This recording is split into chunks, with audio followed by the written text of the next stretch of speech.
네, 최성규입니다. 반갑습니다. 지난 크리스마스 때는 우리 기독교 미술 이콘에 대해서 좀 말씀을 드렸는데, 오늘은 감로탱에 대해서 한번 말씀드려보겠습니다. 이 내용은 이제 제가 과거에 썼던 제 저서 책 가운데 하나인데, 이 삶과 초월의 미학이라고 하는 내용 가운데에 또 이 부분이 있기도 해서 그냥 그때 제가 글을 썼던 기억을 살려서 그냥 잠깐 말씀드려보겠습니다. 이 감로탱은 우리나라에만 전해지고 있는 독특한 불화라고 하겠습니다. 이 일체망자, 그러니까 이 고혼을 남김없이 왕생하게 하는 내용을 담고 있는 이 감로탱화는, 그래서 요즘 뭐 우리가 사마사 국행 수륙제라든지 진관사 수륙제라든지 이 무형문화재로 지정이 되면서 한국 그 전통문화 콘텐츠 개발 사업 하나로 이렇게 좀 지정이 되어 있는데, 이때 이제는 수륙제라든지 49제 때 쓰이는 영가천도를 위한 의식용 불화라고 하겠죠. 그래서 영단탱화라고도 하는데, 일반적으로 우리가 사찰의 명부전이라든지 법당 좌우에 있는 영단이 주로 봉안이 됩니다. 그리고 이 감로탱화라고 하는 명칭은 악귀나 지옥의 중생한테 감놈이 이 넥타를 베푼다는 뜻에서 불리워지는 것이죠. 현존하는 이 감로탱은 뭐 18세기 때께 지금 가장 많이 남아있는 것으로 지금 학계에 보고되고 있습니다. 그리고 16세기 때에 그 감로탱이 남아있는데, 이거는 현재 전부 일본에 가 있습니다. 우리나라에서는 아직까지는 지금 전해지지 않고 있고, 그리고 이제 17세기 때 거, 그 다음에 19, 20세기 때 것이 지금 남아 전하고 있죠. 이 감로탱의 중앙에는 고통을 받는 고혼의 상징으로서 아귀가 있습니다. 지금 화면에서 보시는 것과 같이. 그리고 이 아귀에게 성찬을, 그러니까 감로를 베푸는 의식 장면이 묘사되어 있죠. 그리고 이 제단의 왼쪽에 보면 법회를 주재하는 스님들을 비롯해서 뭐 범패를 하거나 아니면 뭐 북을 치고 발화를 추는 그리고 또 장면들과 함께 이 좌우 주변에는 황후장상과 여러 이제 비구비구니 스님들이 법회에 같이 참여하고 있죠. 그리고 그 아래에는 우리가 인생사에서 여러 가지 죽는 장면들이 풍속도처럼 그려져 있습니다. 이 부분 때문에 민속학을 연구하는 분들이나 조선시대 복식을 연구하는 분들이 많이 이렇게 관심을 가지고 주목을 하고 있는 부분들이기도 하죠. 그러니까 지옥, 뭐 아귀, 축생, 아수라, 인천, 이 욕계의 여러 드라마틱한 상황들이 표현되어 있죠. 이 생사윤회하는 욕계의 육도의 여러 생명들, 그러니까 묻생명들, 중생들에게 이 시아귀, 그러니까 이 망자에게, 원과 한을 가지고 이 세상을 떠난 이 망자에게 그 시식을 베푸는 이런 이제 의식을 통해서 이 모든 망령들이 왕생을 하거나 해탈이 되는 그런 어떤 단계적 상승 과정이 전 화면에 가득하게 도상화되어 있죠. 그래서 상단에는 뭐 칠렬애와 관음지장, 일로왕보살, 이런 영혼을 구제하는 모든 존상들이 다 표현되어 있고, 지금 보시고 있는 거는 호암미술관에 소장되어 있는 것인데, 원래는 전라남도 곡성 봉스암 감로탱화입니다. 아주 독특하고 특히 아귀의 표현이 다른 그 감로탱과는 다른 그 교학적 의미를 가지고 있어서 제가 이걸 텍스트로 한번 삼아봤습니다. 자, 한번 보죠. 상단에는 열애상, 중단에는 의식 장면, 하단에는 군상들이 이렇게 그려져 있습니다. 상단 중앙에는 칠렬애가 똑같이 합장한 자세로 한 곳을 향하고 있고, 두 번째 존상만 정면을 응시하고 있습니다. 보통 이 칠렬애의 명호는 좌측부터 시작해서 뭐 다보열애, 보성열애, 묘색신열애, 광박신열애, 이 포해열애, 아미타열애, 감로왕열애라고 이렇게 나와 있는데, 이 칠렬애는 각각의 발언에 따라서 그 권능을 발휘합니다. 그러니까 이 칠렬애는 전부 우리 모든 생명들 육도의 몸으로부터 벗어나서 극락의 왕생케 하는 그런 역할을 하는 것이죠.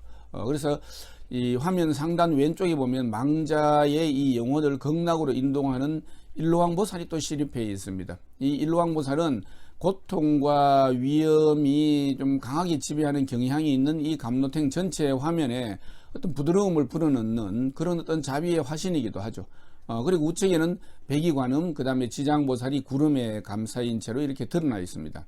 이분들은 천도의식을 거친 청혼, 그러니까는 맑을 청자 청혼, 이제 모든 원과 한을 다 극복하고 그것일수록 살아있을 때는 아쉬움이었던지는 모르겠지만은 정말 잘 살아냈다라고 하는 이런 것으로 이미 이제 그 관욕이 이루어진 이 청혼을 맞이하기 위해서 아주 우아한 자태로 강림하고 있는 모습입니다.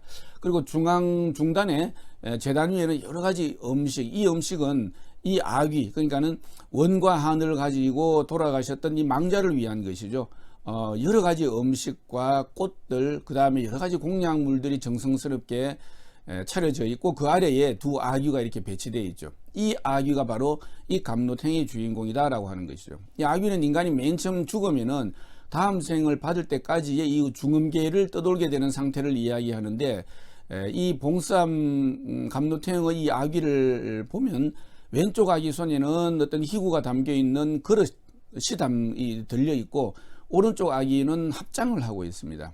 대부분의 감노탱아는 아귀 한 존이 나와 있거나 또는 두 존이 나와 있거나 둘이 같이 이 바루나 그릇을 들고 있거나 둘이 같이 합장을 하고 있는데, 이 봉스암의 아귀는 한쪽은 그릇이 들려 있고 한쪽은 합장을 하고 있는 모습입니다. 그러니까 이게 뭐냐면은 우리가 그릇을 들고 있는 것은 구제 대상으로서의 아귀를 이야기하는 것이고, 그 다음에 우리가 수륙의궤라든지 육어의경 기록을 보면은 이 합장을 하고 있는 이 아귀는 고군을 천도하기 위한 보살의 화현이라고 되어 있습니다. 그래서 명칭도 비정보살이라고 해서 그렇게 존격을 갖춘 명칭을 가지고 있는데, 이 각각 하나씩 나타나 있다라고 하는 것이 이 봉삼감노탱의 또 아주 중요한 하나의 일걸거리라고 할 수가 있겠죠.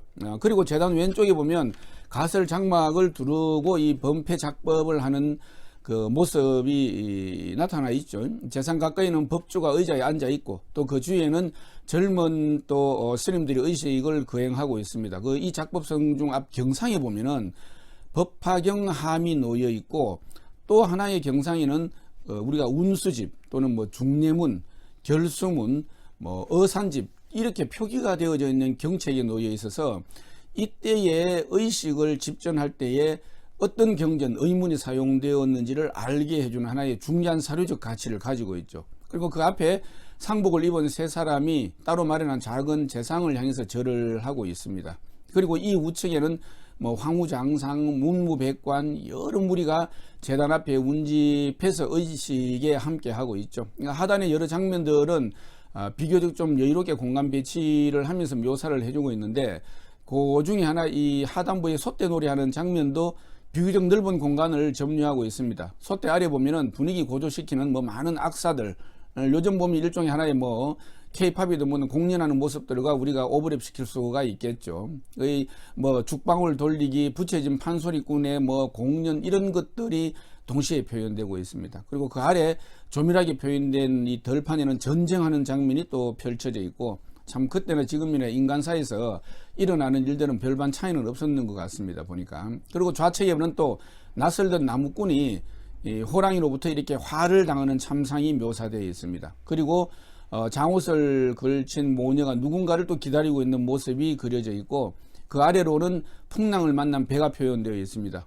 얼마 전에도 그 일본 배가 이 좌초되면서 그 기름이 유출되고 하는 이제 우리가 그 해외 뉴스를 보기도 했는데, 이러한 이제 모습들, 그리고 또 하단 끝에 보면은 아귀 무리들이 이 목마름을 씻어주는 이 감도를 얻기 위해 의식 행사장에 모여들죠. 우리가 뭐 수륙제라고 하는 것이 무차보패라고 하는 의미를 가지고 있기 때문에 꼭 내 아는 지인 또는 우리 조상님들뿐만 아니라 유연무연 인연이 있던 없던 모든 고혼들, 우리 외로운 영혼들은 전부 다 같이 와서 먹자라고 하는 이 경문의 내용에 따라서 아마 그려지는 도상들이라고 할 수가 있겠습니다. 그리고 그 옆에는 또 주인한테 얻어맞는 노비 모습이 그려져 있습니다. 뭐 우리 직장 상사의 갑질이라고도 할 수 있겠죠. 요즘식으로 표현을 한다면은.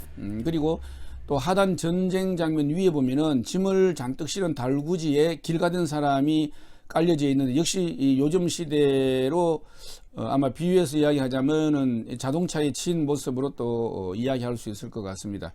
또 윗부분은 바위에 깔려서 어이없게 죽음을 맞이하는 남자의 모습, 또는 운물에 아이를 빠뜨리는 어떤 여인의 비통한 어떤 모습, 그리고 또 풍악을 울리면서 의식안의 행사장에 모여드는 사람들, 그리고 또 집을 짓다가 무너져 참상을 당하는 모습. 뭐 우리는 지금 삼풍백화점 사건이 아직도 생생합니다만은 이렇게 갑노탱화나 여러 도상들이 아주 복합적으로 구성되어져 있습니다. 그래서 갑노탱을 우리나라의 독특한 대종합의 불화다라고 그렇게 해석을 하기도 하는 거죠.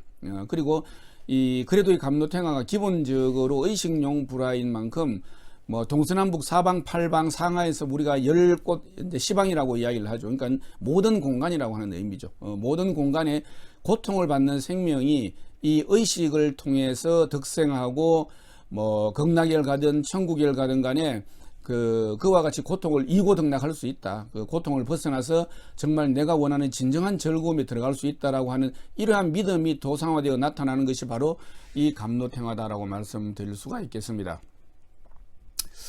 오늘 갑노탱화 말씀을 드렸는데 저한테는 수학 입시 학원을 하면서 정말 성실하게 살아온 동생이 하나 있습니다. 이 동생이 형이 하는 일은 무엇이든 긍정하고 후견인 역할을 해서 제 주위 분들은 제 동생에게 붙여준 별명이 평생회원이었습니다. 무엇을 하든 항상 이렇게 참 도움을 주었던 동생인데 간암으로 갑자기 세상을 떴습니다. 그래서 지지난주에 49제를 마쳤죠. 그래서 오늘은 이